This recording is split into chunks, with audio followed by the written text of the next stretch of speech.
Hi everyone, and welcome to week 1 of our course, The History of Human Rights. The purpose of this video lecture is to provide a quick preview of the readings so that you get a sense of which ones you want to read. As noted in the syllabus, you only need to pick 2 or 3 readings per week. These readings correspond with a series of learning objectives that you can use as food for thought in your discussion forum post. Again, as noted in the syllabus, you do not have to respond to all of these objectives, or any for that matter. Based on the readings, you may develop your own topic for your opening post. These objectives are simply suggestive prompts. Alright, so let's dive into it. Reading 1 is from our only assigned textbook, which is actually one of my favorite scholarly works. Samuel Moyn is an intellectual historian, and this book is an exercise in genealogy, which is an approach to history that stresses contingencies over causation. Now, don't worry about the meaning of genealogy. The key point is that there was no single point of origin when it comes to human rights, nor was its emergence somehow preordained or natural. The history of human rights isn't teleological, or a story of triumphant progress. Rather, it's a complex, multifaceted historical process with many different, often contradictory precursors and legacies.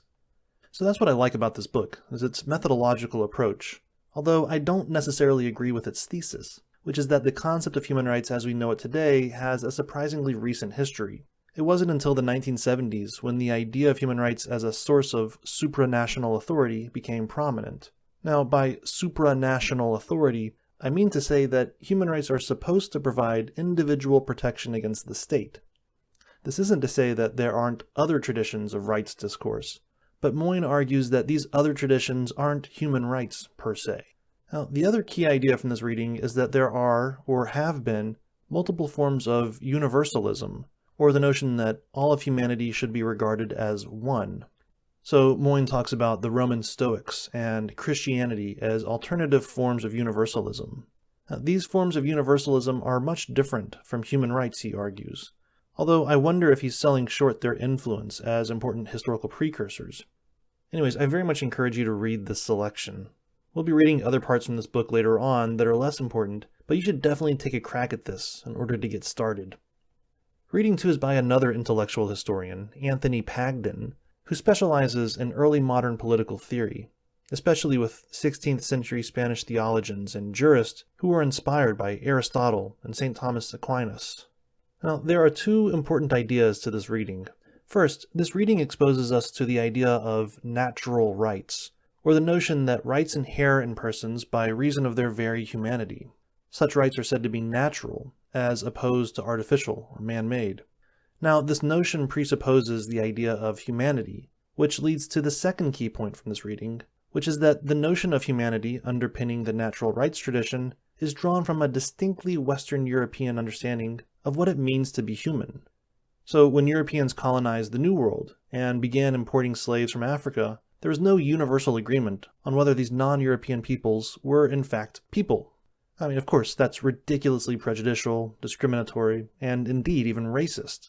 But that's the point here, which is that the natural rights tradition in Western European history comes with some very difficult ideological baggage. Now, as far as this reading is concerned, this one is a bit dense, so beware, it's a bit harder than the others. Reading 3 is by Jewish studies scholar David Novak, and although this reading isn't necessarily easy per se, it's not as dense as reading 2. Anyways, there are 3 reasons why we're reading this. First, this article is an exercise in exploring the foundations of human rights discourse. The philosophical concept of foundationalism is the idea that the proper structure of one's knowledge is based on an epistemic system of justified belief. Epistemology is the study of knowledge. So the idea here is that knowledge, such as the knowledge of human rights, is predicated upon a belief system. So for example, it's widely assumed that the idea of universal human rights is predicated upon the belief that God created humanity in his image. This is a key idea. The second reason for this reading is that it delineates between multiple relational spheres, domains, or types of rights, such as God's divine right, or the natural rights that are available to all humans by virtue of their common humanity, as well as the rights and duties that are exclusive or specific to certain groups or communities. In other words, the key idea here is that there are different types of rights that can exist at different levels between different peoples. Finally, this reading also reminds us that rights never exist by themselves, and that they are often, or should be accompanied by certain duties and obligations. So the relationship between rights and duties is a theme that we'll pick up on later this semester. Reading 4 is by political scientist Jack Donnelly, and it comes from a very readable and widely lauded textbook on human rights. Now, this selection provides a brief history of human rights, and it argues that the extensive practice of universal human rights is a distinctly modern practice that didn't really become realized until the 20th century. So he reviews certain rights traditions from traditional China, traditional Africa, and the Islamic world, as well as classical Greece, medieval Christendom, and early modern Europe. And while all of these traditions may have prefigured certain aspects of human rights, they were not, strictly speaking, universal. There were always limits and conditions to the extension and protection of rights. Even the French and American revolutions were limited in scope. The key idea of universality was a mid-20th century development that was revolutionary. So, as you're reading this, I want you to think about what's so distinctly modern about human rights, and how we might distinguish that from these pre-modern predecessors. Again, the big question to consider here is when and where did human rights begin? Of course, this is a trick question because I've already postulated that there was no single point of origin, but still, the story has to start somewhere. So how far back do we go when telling the history of human rights?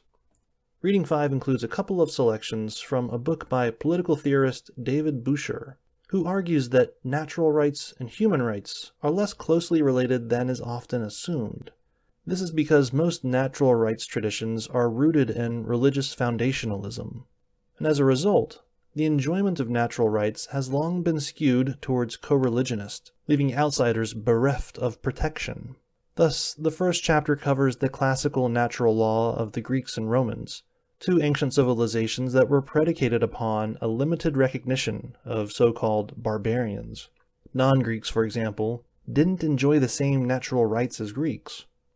The second selection here comes from chapter 4 of the book, which admittedly covers much of the same territory as our reading 2 this week by Anthony Pagden, although this selection from Boucher gets more in-depth into the Spanish colonial legacy. Particularly noteworthy here is the early modern history of humanitarian intervention, which we'll come back to in week 8. But anyways, the key point in this reading overall is to consider the exclusivity of pre-modern rights traditions. Again, what's distinguishable about modern human rights is their universality, which is the opposite of exclusivity. That's a key distinguishing feature. Okay, and that's it for my preview of the readings. Let's get started on the discussion forum, where you can share your general thoughts on the readings. Again, use my learning objectives as prompts, but feel free to develop your own topic. Now, looking ahead, we also have a final paper that's due at the end of the semester. As I explained in the syllabus, you have two options for this assignment. You can either write a synthetic essay or an individual research paper. You need to let me know what you decide to do in a couple of weeks, but I'll give you all a reminder ahead of time. Anyways, that's it for now. Thanks for listening, and I'll see you next time.